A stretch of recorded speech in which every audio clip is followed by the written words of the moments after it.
lecture we have been discussed about SN1 and SN2 mechanism, but what are the particular factors that are going to be influencing, that are going to be affecting the your SN1 and SN2 mechanism?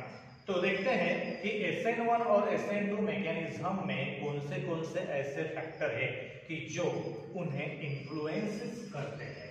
तो सबसे पहला है nature of substrate. अब substrate आपको पता है, substrate का मतलब क्या है? मेन रिएक्टेंट जो न्यूक्लियोफाइल के साथ रिएक्ट हो रहा है।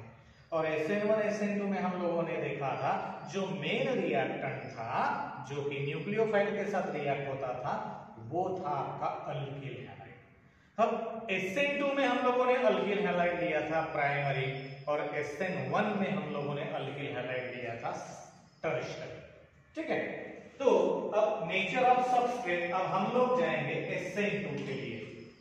अब SN2 में हम लोगों ने क्या देखा था बेटा? ये ऐसे प्रकार का ट्रांजिशन स्टेट देखा था कि जिसमें आपका जो न्यूक्लियोफाइल इनकमिंग था और हैलाइड आयन या हैलोजन जो डिपार्चर ग्रुप था या लिविंग ग्रुप था, ये दोनों भी पार्शियली बॉन्डेड होते थे आपके इलेक्ट्रोफिलिक कार्बन एटम के साथ। इसका मतलब ये था कि जो इंटरमीडिएट आपको SN2 मेकॅनिझम में मिळता था, मराठीमधून बोलतोय तुम्हाला SN2 मेकॅनिझम मध्ये जे इंटरमीडिएट मिळत होतंय ना, ते इंटरमीडिएट एक्चुअली पेंटा कोऑर्डिनेटेड आहे।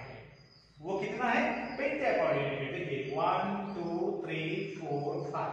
अब ये है आपका पेंटा कोऑर्डिनेटेड। अब पेंटा कोऑर्डिनेटेड है और आप लोगों को पता है कि कार्बन की वैलेंसी कितनी है? 4। तो जाहिर सी बात है 4 वैलेंसी है और वो ऑलरेडी पेंटा कोऑर्डिनेटेड है। इसका मतलब ये हुआ कि उसके पास ऑलरेडी गर्दी है, ऑलरेडी क्राउडिंग है, और क्राउडिंग होने के कारण जो भी दूसरा कोई इसके ऊपर अटैक करने की कोशिश करेगा वो बिल्कुल ही पॉसिबल नहीं होगा। You got it? What I mean to say? मैं क्या बोल रहा हूं, आपको समझ में आ रहा क्या? कार्बन की वैलेंसी कितनी है? 4।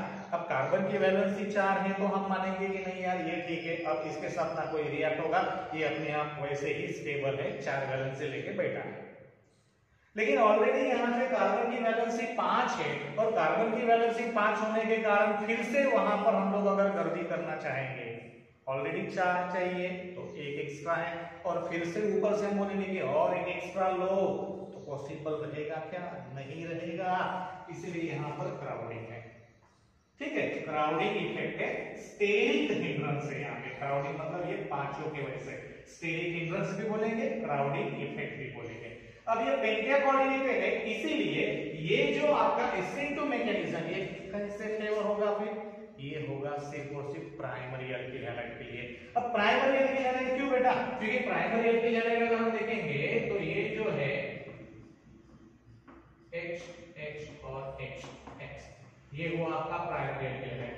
वही टर्शियरी की बात करेंगे तो CH3 C CH3 CH3X, ये है टर्शियरी अल्किल हैलाइड।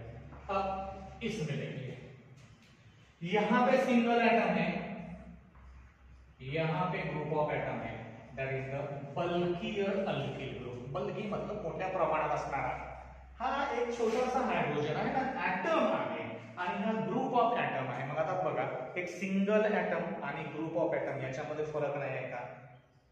याच्यामध्ये फरक आहे, कारण सिंगल एटम हा तेवढा गर्दी करू शकत नाही जेवढा ग्रुप ऑफ एटम गर्दी करतोय। It mean that bulkier alkyl groups are present, they will causes a steric hindrance, they will causes a crowding effect, and that's why we can say that so due to the crowding effect this SN2 mechanism will be proceeds, or that will be takes place with only and only primary alkyl halide.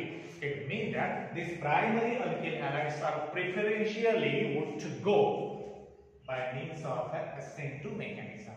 Point clear हुआ? क्योंकि गर्दी यहाँ पे कम है और यहाँ पर already ज्यादा है, और यही अगर हम लोग SN2 में यूज करते थे तो जो ट्रांजिशन स्टेट मिलता था वो ऑलरेडी क्राउडिंग वाला हमें मिल रहा है, पेंटा कोऑर्डिनेटेड मिल रहा है, और वही एक हाइड्रोजन के बजाय CH3 ये बल्कि अल्किल ग्रुप अगर रखते थे तो it is not possible to go via SN2 mechanism. It is quite difficult task to proceed with the help of a SN2 mechanism, and that's why we can say that this SN2 mechanism will be proceed with your primary alkyl halide. Point समझ में आया? इसलिए ये जो primary alkyl halide है वही primary alkyl halide SN2 mechanism देता है। वो क्यों देता है? क्योंकि ऑलरेडी जो ट्रांजिशन स्टेट हमें मिल रहा है SN2 में वो पेंटा कोऑर्डिनेटेड है, और पेंटा कोऑर्डिनेटेड होने के कारण वहां पे स्टेरिक हिंड्रेंस या क्राउडिंग ज्यादा है, और क्राउडिंग ऑलरेडी ज्यादा है, और फिर से अगर बल्कि अल्किल ग्रुप डालेंगे तो ज्यादा क्राउडिंग हो जाएगी, और ज्यादा क्राउडिंग होने के कारण उसका स्टेबिलाइजेशन क्या होगा? कम होगा। स्टेबिलाइजेशन कम होगा मतलब डिस्टेबिलाइजेशन बढ़ेगा, और इसीलिए रिएक्शंस का रेट जो है वो बहुत ही कम होगा, नहीं के बराबर होगा। मतलब अल्टीमेटली हम ये तो कहेंगे कि रिएक्शन होगी, रिएक्शन होगी। तो इसीलिए देखिए मैंने डायग्रामेटिकली यहाँ पे लिखा है, ये पेंटा कोऑर्डिनेटेड है आपका, और फिर यहाँ पर देखिए ये हाइड्रोजन के बजाय मैंने एक बल्कि अल्किल ग्रुप डाला, बाद में फिर से बल्कि अल्किल ग्रुप डाला, बाद में फिर से बल्कि अल्किल ग्रुप डाला। इसका मतलब यहाँ पे क्राउडिंग बढ़ रही है, और क्राउडिंग बढ़ने के कारण यहाँ पे जो न्यूक्लियोफाइल का अटैक है वो गर्दी में से इजीली नहीं होगा, फास्टली नहीं होगा, इसलिए रिएक्शन की प्रोसेस नहीं हो पाएगी। तो जैसे जैसे क्राउडिंग बढ़ेगी वैसे वैसे उसका स्टेबिलाइजेशन घटेगा, मतलब डिस्टेबिलाइजेशन बढ़ेगा, तो अल्टीमेटली रिएक्शंस का रेट जो है वो भी कम होगा, क्या हम लोग कहेंगे कि रिएक्शन होगी ही नहीं। इसलिए primary alkyl halide will favours your SN2 mechanism, or SN2 mechanism will be favored by means of a primary alkyl halide. Understood? Now लेते हैं हम लोग SN1 के लिए। अब SN1 में हम लोगों ने क्या देखा है? SN1 में हम लोगों ने देखा है कि जो हमें ट्रांजिशन स्टेट या इंटरमीडिएट मिलता था ये आपको कार्बोकाटायन मिलता है। अब ये कार्बोकाटायन मिलता है मतलब इसका नेचर देखिए ना, तो प्लेनर है। अब इसका नेचर प्लेनर है क्योंकि कार्बन की वैलेंसी 4 है, यहाँ पे तो कितना है 3, तो एक चांस तो बनता है। किधर से भी है, फ्रंट से आया या बैक साइड से है, तो एक चांस बनता है। इसका मतलब यहाँ पे स्टेरिक हिंड्रेंस बहुत ही कम है, यहाँ पे स्टेरिक रिलीफ है। अब स्टेरिक रिलीफ है, और जैसे जैसे हम लोग इसका क्राउडिंग बढ़ाते जाएंगे, क्राउडिंग बढ़ाते जाएंगे मतलब हाइड्रोजन की जगह हम लोग अल्किल ग्रुप मिथाइल ग्रुप रखेंगे, तो मिथाइल ग्रुप रखेंगे तो क्या होगा बेटा?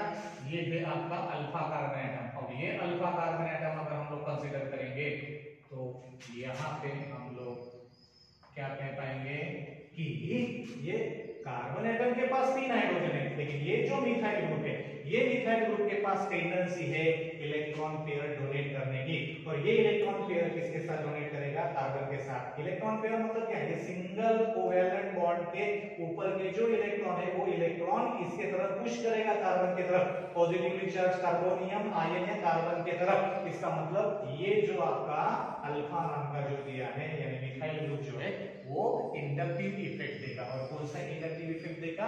पॉजिटिव इंडक्टिव इफेक्ट देगा। फिर इनके बजाय हाइड्रोजन के बजाय ये हाइड्रोजन के बजाय और ये हाइड्रोजन के बजाय भी अगर मैं अल्किल ग्रुप लिखूंगा तो क्या होगा बेटा?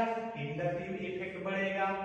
इंडक्टिव इफेक्ट बढ़ेगा मतलब पॉजिटिव इंडक्टिव इफेक्ट बढ़ेगा, और पॉजिटिव इंडक्टिव इफेक्ट बढ़ने के कारण ये जो कार्बोनियम आयन है वो ज्यादा स्टेबलाइज्ड होगा।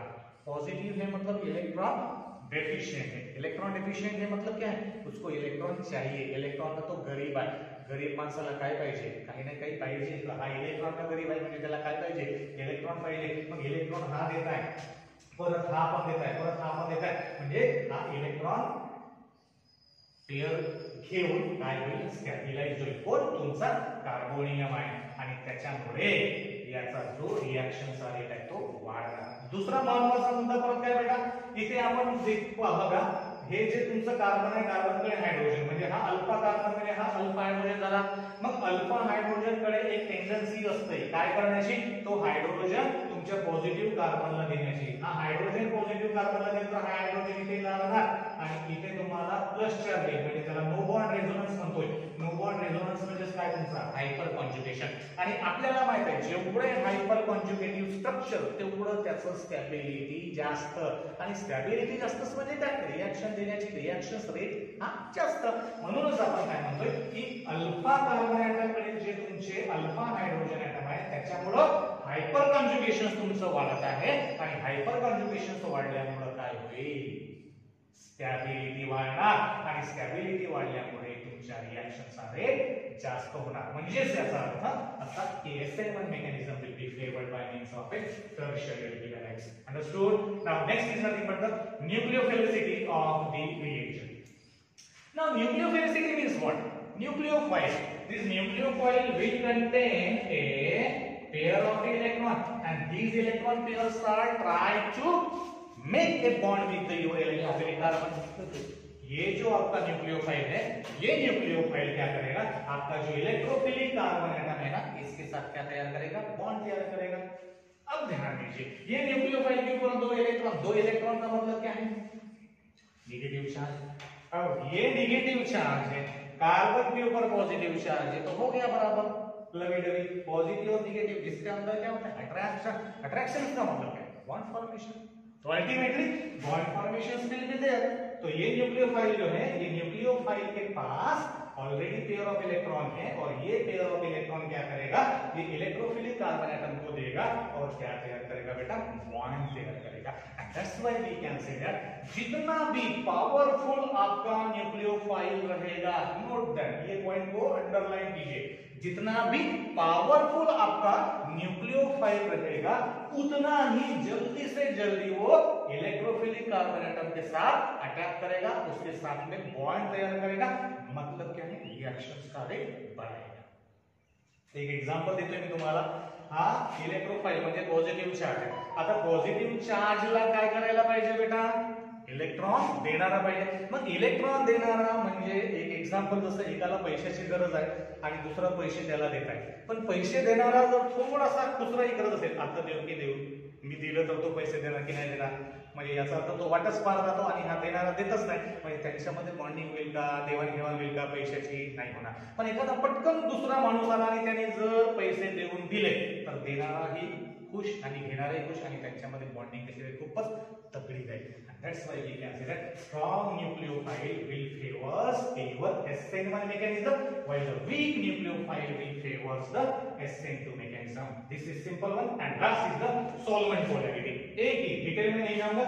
solvent polarity में क्या कहेंगे, जितने भी पोलर सॉल्वेंट है और अप्रोटिक नहीं, प्रोटिक सॉल्वेंट. प्रोटिक सॉल्वेंट का मतलब हाइड्रोजन बॉन्डेड सॉल्वेंट. तो हाइड्रोजन बॉन्डेड सॉल्वेंट और पोलर सॉल्वेंट जो है वो फेवर करेंगे आपके SN1 के लिए, और जितने भी नॉन पोलर सॉल्वेंट है, मतलब वाटर को छोड़ के, कार्बन टेट्राक्लोराइड, कार्बन डाइसल्फाइड या क्लोरोफॉर्म, तो ये जो अप्रोटिक सॉल्वेंट है, नॉन पोलर सॉल्वेंट है, वो फेवर करेंगे SN2 के लिए. Understood? So this is what about your S factors. Thank you.